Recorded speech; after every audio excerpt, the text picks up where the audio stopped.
আসসালামু আলাইকুম। আজ রবিবার 12 জানুয়ারি 2025। দর্পণ টিভি ইউকে লন্ডন স্টুডিও থেকে সবাইকে স্বাগত।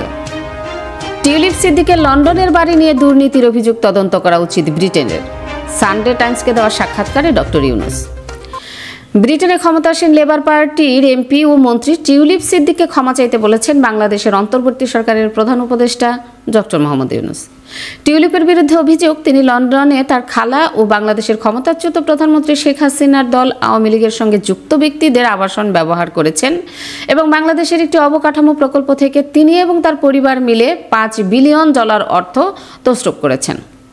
ডক্টর ইউনুস ব্রিটিশ সংবাদ মাধ্যম সানডে টাইমসকে দেওয়া সাক্ষাৎকারে ব্রিটেনের দুর্নীতি বিরোধী মন্ত্রী টিউলিপ সিদ্দিককে তার ও তার পরিবারের জন্য বাংলাদেশের ক্ষমতাচ্যুত শাসক দলের দেওয়া আবাসন ব্যবহারের জন্য ক্ষমা চাইতে আহ্বান জানিয়েছেন।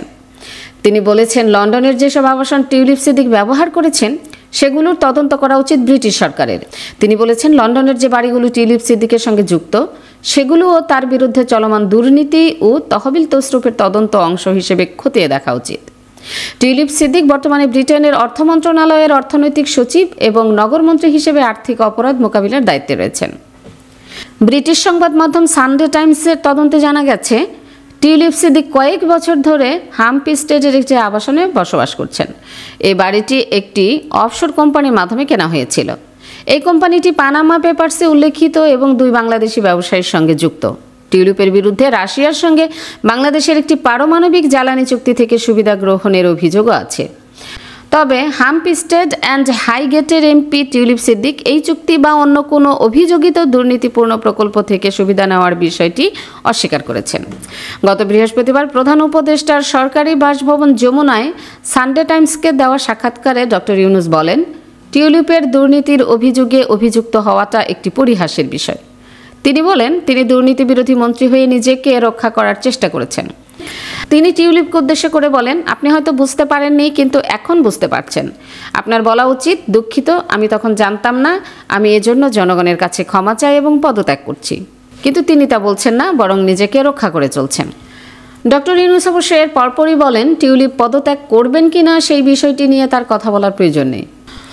প্রধান উপদেষ্টা বলেন, তারা দেখিয়েছে কিভাবে টাকা চুরি হচ্ছে, তবে এটি চুরি নয়, চুরি হলে লুকিয়ে রাখা হয়, এটি ডাকাতি। লন্ডনের শেখ হাসিনার পরিবারের সদস্যদের আবাসনের ক্ষেত্রে এটি প্রযোজ্য কিনা জানতে চাইলে তিনি বলেন, অবশ্যই, এটি একদম সরাসরি ডাকাতি, আর কিছুই নয়।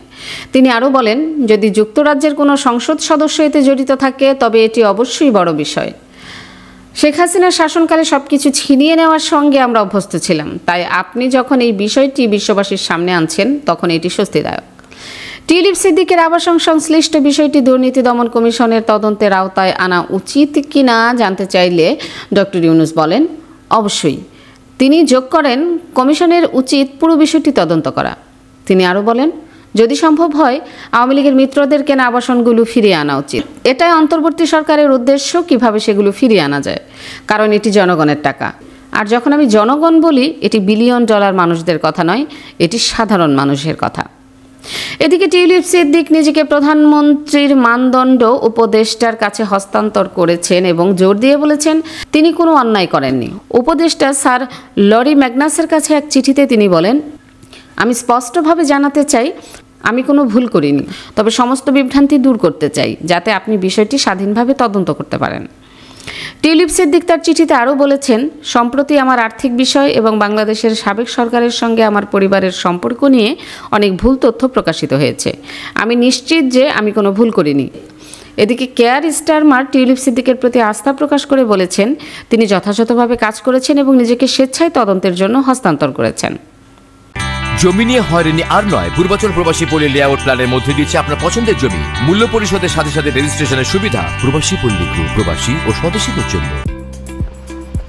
কি আপা, দেখে চলতে পারেন না? সরি আপু, আগামীকাল আমার ওমরার ফ্লাইট। আমার জন্য আবায়া কিনতে হবে, হাজবেন্ডের জন্য টোপ এবং মেহমের কাপড় কিনতে হবে, যার জন্য খুবই প্যারায় আছি। আরে আপু, এটা তো কোনো সমস্যাই না। সালমা আবায়াতে আপনি আপনার পছন্দের সবকিছু এক ছাদের নিচে পেয়ে যাবেন। তাই নাকি? তাহলে তো ভালোই হয়। Salma Abaya House, 118 Whitechapel Road, London E11JE. Are you tired from pedaling a bicycle? Then it's time to get an e-bike. Get an e-bike from JMG Bike. and get 6 months free services. JMG Bike. We sell and repair. We also sell bike accessories. Visit our showroom today. Remember, for e-bike, JMG Bike. 24 ঘন্টা সপ্তাহে 7 দিন আকর্ষণীয় exchange রেটে সমগ্র যুক্তরাজ্য থেকে বাংলাদেশে টাকা পাঠান আইএফআইসি মানি ট্রান্সফার ইউকে লিমিটেডের মাধ্যমে। যখনই পাঠাবেন তখনই জমা হবে আইএফআইসি কিংবা দেশের যে কোনো ব্যাংক অ্যাকাউন্ট এবং বিকাশ ও নগদ ওয়ালেটে। মানি ট্রান্সফার করতে সার্বক্ষণিক আছে আমাদের মোবাইল অ্যাপ এবং আপনার নিকটস্থ অনুমোদিত এজেন্ট। বিস্তারিত জানতে কল করুন 020-7247-9670 নম্বরে।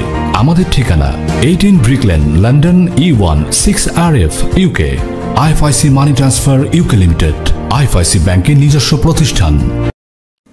সুপ্রিয় দর্শক, এতক্ষণ আমাদের সঙ্গে থাকার জন্য ধন্যবাদ। আশা করছি দর্পণ টিভি ইউকে ফেসবুক পেজটি লাইক, কমেন্ট ও ফলো করে আমাদের সাথেই থাকবেন।